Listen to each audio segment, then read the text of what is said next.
கேட்ட இசை அத்தனையுமே நான் போட்ட கோடு தான், பேப்பரில் நான் எழுதின கோடு தான். ஒன்று கூட அதை வந்து பெர்ஃபெக்டாக அவங்க வந்து இங்கே பெர்ஃபார்ம் பண்ணுறாங்க பாருங்கள் லைவாக. இது வந்து இந்த காலத்தில் வந்து நடக்கவே நடக்காது. ஏன்னா நாங்கள் பண்ணுறது பெர்ஃபார்மன்ஸு, ப்ரோக்ராமிங் இல்லை, கீபோர்டில் ப்ரோக்ராமிங் இல்லை.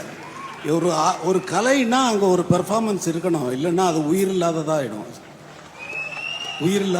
இது உயிர் உள்ளது பெர்ஃபார்மன்ஸ். அவ்வளோ பேரும் உயிரை விட்டு வாசிட்டு இருக்காங்க. தப்பு வரக்கூடாது, சார் முன்னாடி தப்பு வரக்கூடாது.